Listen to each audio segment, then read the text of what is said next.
basic concept of your concern. Let's understand today's topic is on the fundamentals of economic. We have the study of what is an economy today.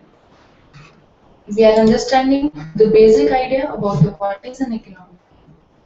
In after this lecture, you will be able to answer the definition of economy, factors of production, nature of economy, how economic problems are arising, and what is economic system.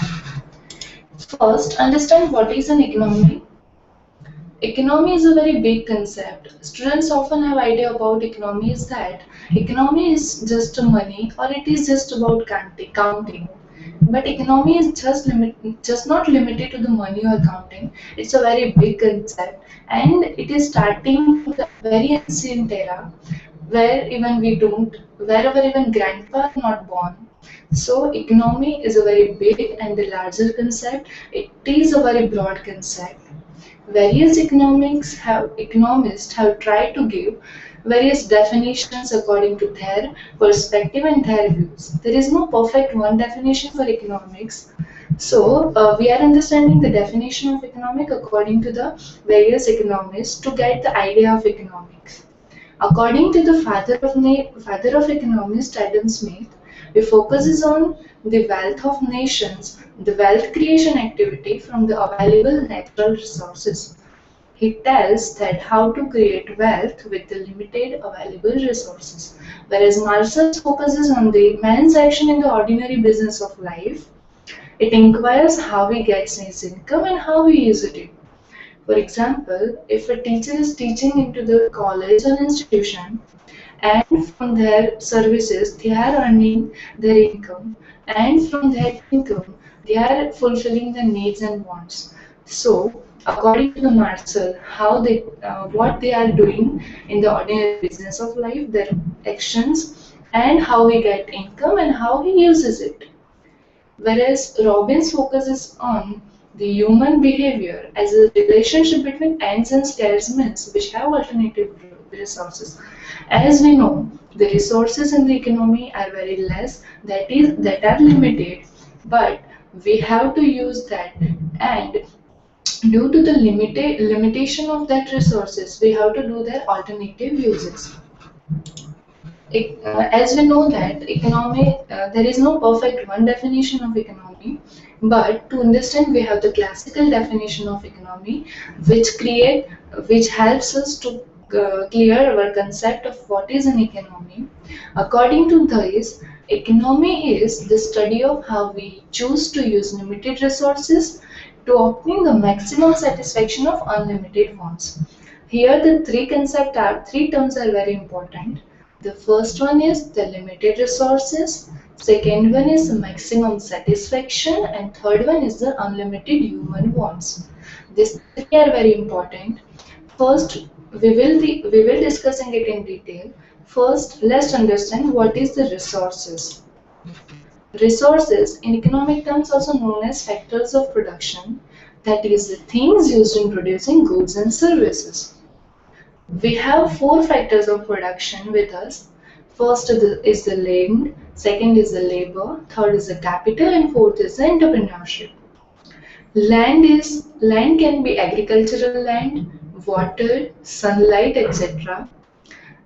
All this refers to all the natural resources found on the earth. So land is the natural resources which we can find on earth. Agricultural land helps us to gain vegetables, fruits, etc.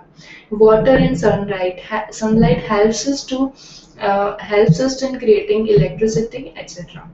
Whereas labor is the worker who gives their physical and mental effort in producing a unit. They are giving their physical and mental effort in the production process. For example, if a worker is building a bridge, then they are giving their physical and mental effort, so they are known as laborers. The third factors of production is the capital. Capital is all non-natural resources that are used in production, That can be tools, machinery, etc., which makes production process very smoother. With the help of technology improvement, that is in under the capital, we have a nice production process which saves our cost and earn high profit. The fourth factor of production is entrepreneurship. Enterprise is refers to the management of other three factors. Management refers to the planning, controlling, organizing, staffing activity, which combines all these factors and guides a maximum benefit among them. This is about the resources, the factors of production in the economy. Let's understand what is the nature of economy. In the economy, we have two factors. The first one is the unlimited wants, and the second one is the limited resources. Unlimited wants, that is the high demand of the consumers or the human beings have a very high wants, that is called unlimited wants. The second one is the less resources, land, labor, capital and entrepreneurship available with us in limitations. So there is a limited resources, and the difference between that unlimited wants and limited resources creates scarcity, and that leads us to do choices among the products. So it is a basic idea of the nature of economy. We are going to understand this whole in detail. What is the unlimited wants? Man is the bundle of desire. They want many things. They want many things. The first, they would like to fulfill their basic needs, and but the civilized man won't satisfy with their basic needs. They want much and more things. For example, we have a need for a good luxurious bungalow. We have a need for smartphone, laptop, computer, tablet. Then we have a need for a nice education. If we want to eat, then also we would like to have a nice food like pizza, burger, etc.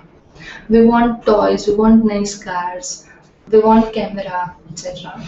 For example, for just taking an example, if you have just 10th 12th pass out and you will be going into the college in the next month, then you ask to have a two-wheeler or a car, nice car, fashionable clothes, smartphones, books, etc. to go into the college. So that all are the unlimited wants. If we are just taking a smaller part of it, that is, let's understand if you just have a want for food. If you are hungry and if you want food only, then also in the food category also you want many things.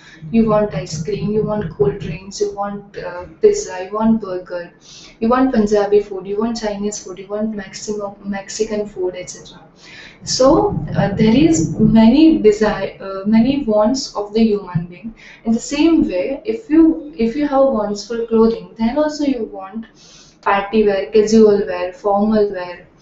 You want shoes, you want sandals, you want slippers, you want different types of hats, you want different belts. So according to this, we have unlimited wants, but as we know, we have the limited resources. There is less availability of all the factors of production, and that leads us to the scarcity. Scarcity is the stage where there is a difference between wants and needs, and the resources available to meet these needs is called scarcity. When there is a difference between unlimited wants and limited resources, the stage of scarcity is arises. And due to this, we have to make choices. If you want to buy many things, but let's understand you have less income, then you have to do choice among the various items, and you are able to fulfill just one need at a time. For example, if you want to buy shoes and sandals both at the same time, but your ability to pay for that it is just for one goods, then you have to do choice between shoes or sandal. If you are choosing shoes, then you have to forgo the option of sandals. So it is an economic choice when you have money for certain items but not all. And when we are taking decision regarding choices, it first consider the our needs and then our wants. So it is about fulfill our needs and wants. What is the needs and wants? Needs and wants both are the different things that won't be same. Needs is the things we need to live and survive. For example, food, shelter, and clothing. That three are the very basic need which we need to survive our life. So this is called needs. What is wants? Wants are the things we would like to have but don't need to live. For example, we need to have bread to survive, but that doesn't mean that pizza or burger we have to survive our life. We can live without Punjabi or Mexican food, but we won't live without food. Such as we need a small house to live, but it doesn't mean that to live we must have a luxurious bungalow. Wants can be of smartphones, of toys, of computers, laptops, cars, etc. But need is a very basic items, and men are very confused between needs and wants. And in the ordinary business of life, they must have to balance between needs and wants. And from that only, if there is not balance of needs and wants, unlimited wants and limited resources, the economic problems arises. If there is a difference, unbalance between unlimited wants and limited resources and needs and wants, then only economic problems are arises. First, when we have economic problem, we have unlimited wants, the scarce resources of land, labor, and capital.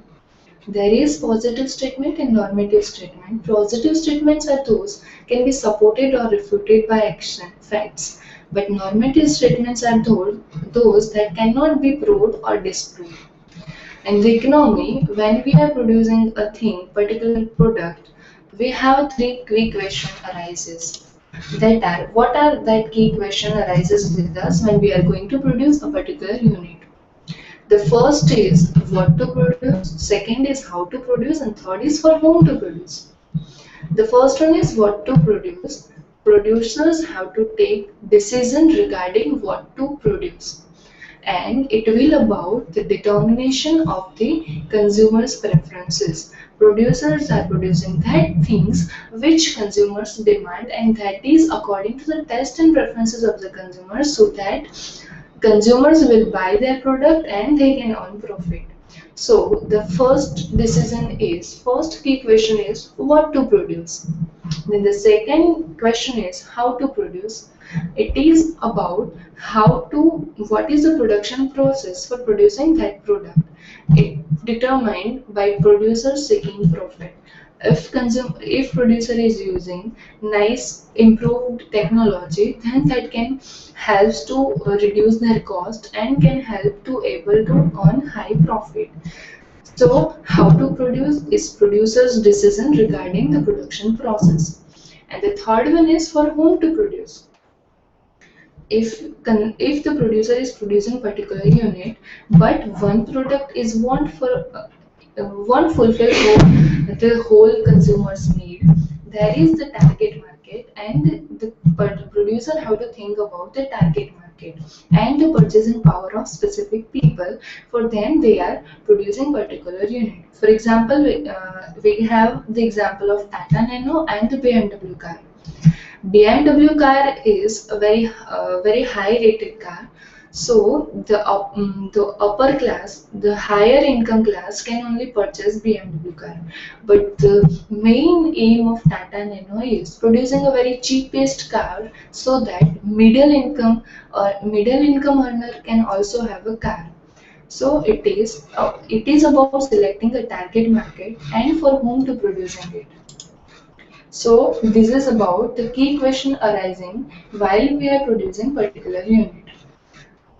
And then we have unlimited wants and scarce resources, and Due to that, we have to do the choices among the different products. And when we are selecting one product, we have to forget the other option, that is called the opportunity cost. What is an opportunity cost? And let's understand with the example itself. If you are studying in the 12th standard, then you have a very high importance of study to gain or to earn high marks. But at the same time, you also want to spend times with your friends. You also want to go outside with them for movies or for picnic, etc. But you won't be able to do both at the same time. So if you are choosing one option, that is be with friends, then you have to forget the option of study for test. So the study for test is your opportunity cost for that time. So the opportunity cost is the value of a next best choice. It can be measured in terms of time, money, and energy. This way, the economic problem is arises. Let's have idea about the economic system. There are three economic systems. The first one is the planned economy, second one is the free economy, and third one is the mixed economy. Planned economy is that economy in which the whole is the rule and governed by the government itself. For example, China, there is no role of private sector. The whole is governed by the public sector, and there is a higher and major role of the government. Free economy or the market economy, where producers are free to take decisions regarding the production process and everything. There is no role of government in the production process or in the economy. USA is the main example of this economy. The third economic system is the mixed economy. Mixed economy is the combination of planned economy and free economy. India is the example of it. In these, some of the production processes are governed by the government, whereas in some of the part, producers can take decision regarding their production process. So this is about the economic process. This is about the what is an economy. We will have the next concept of it. So stay tuned in this. Thank you.